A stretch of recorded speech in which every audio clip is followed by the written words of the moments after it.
અમદાવાદ શહેરના વટવા વિસ્તારમાં 15 વર્ષ પહેલા 180 કરોડના ખર્ચે ગરીબો માટેના આવાસ બન્યા, પરંતુ આવાસની એક પણ વ્યક્તિને ફાળવણી વગર જ ધરાશાયી કરી દેવાયા। ત્યારે રહીશો તેમજ કોંગ્રેસે સવાલ કર્યો કે આખરે કોના પાપે પ્રજાની આ પરસેવાની કમાણીને ધૂળધાણી કરી નાખી। એએમસીના પાપે પ્રજાની કમાણી થઈ ધૂળધાણી। વટવામાં તોડી પડાશે રૂપિયા 182 કરોડના ખર્ચે બનેલા આવાસ। 15 વર્ષ અગાઉ થયું હતું 1000 આવાસનું નિર્માણ। એક પણ વ્યક્તિને નહોતી થઈ આવાસની ફાળવણી। અમદાવાદ મ્યુનિસિપલ કોર્પોરેશનની ઉદાસીનતાનું વધુ એક નજરાણું સામે આવ્યું। શહેરના વટવા વિસ્તારમાં રાજકીય દબાણથી બનાવાયેલી ગરીબ આવાસ યોજનાના 1000થી વધુ મકાન વપરાયા વગર જ પડ્યા જર્જરિત બની ગયા। ત્યારે હવે મહાનગરપાલિકાના સત્તાધીશોએ પણ ચૂપચાપ તેને તોડી પાડવાનું શરૂ કર્યું હોવાનો ચોંકાવનારો ઘટસ્ફોટ થયો। અંદાજિત રૂપિયા 182 કરોડના ખર્ચે 15 વર્ષ પહેલા તૈયાર કરવામાં આવેલા લગભગ 1000 જેટલા જર્જરિત મકાનો જમીનદોસ્ત કરવાનો નિર્ણય લેવામાં આવ્યો છે।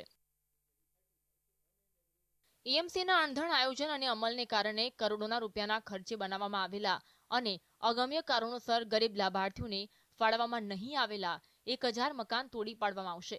જો કે એએમસીની સ્ટેન્ડિંગ કમિટી મંજૂરી આપે તે પહેલા 70% જેટલા મકાનો તોડી પાડવામાં આવ્યા હતા। લોકોએ આ સમગ્ર મામલે બેદરકારી માટે જવાબદાર અધિકારીઓ અને પદાધિકારીઓ સામે કાર્યવાહીની માંગ કરી છે।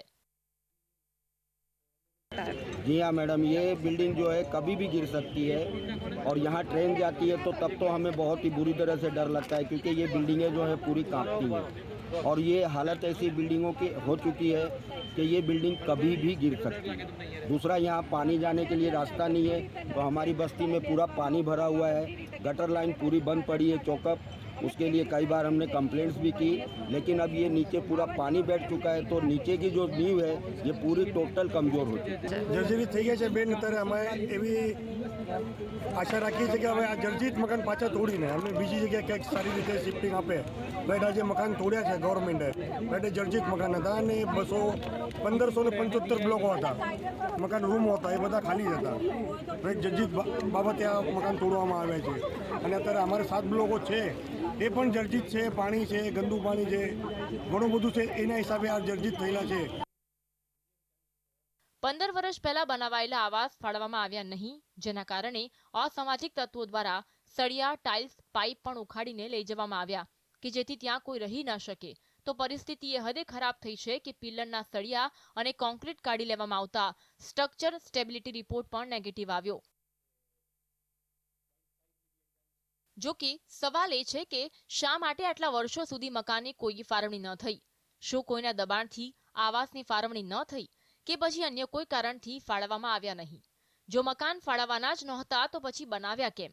શું આ જમીન પર કોઈની મીઠી નજર છે? કરોડો રૂપિયાની નુકસાની માટે જવાબદારી કોની રહેશે? આવો અણધણ નિર્ણય લેનાર અધિકારી સામે કાર્યવાહી કરવામાં આવશે ખરી? लेकिन अहमदाबाद शहर में कुछ विपरीत ही कार्य हुआ। झुपड़पट्टी मुक्त अहमदाबाद तो नहीं हुआ, लेकिन झुपड़पट्टी के लोगों के आवास के नाम पर भी करोड़ों रुपए का भ्रष्टाचार सामने आया। 12 वर्ष में ही अहमदाबाद म्युनिसिपल कॉरपोरेशन द्वारा बनाए गए आवासों को तोड़ने का निर्णय भारतीय जनता पार्टी ने किया है। उसका सबसे बड़ा कारण तो ये है कि कहीं ना कहीं 12 वर्ष में ही समग्र हाउसिंग की जितनी बिल्डिंगें बनाई गई थी उसको जर्जरित घोषित कर दिया गया है। આ ગરીબ આવાસ યોજનાને ભૂકંપ પ્રૂફ અને મજબૂત બનાવવાના નામે પાયાથી 4 માળ સુધી સળંગ આરસીસીના બ્લોક ઊભા કરાયા હતા। આ યોજના પાછળ કરોડો રૂપિયા ખર્ચી નાખવામાં તો આવ્યા, પરંતુ તેનાથી એક પણ ગરીબોને ફાયદો ન થયો।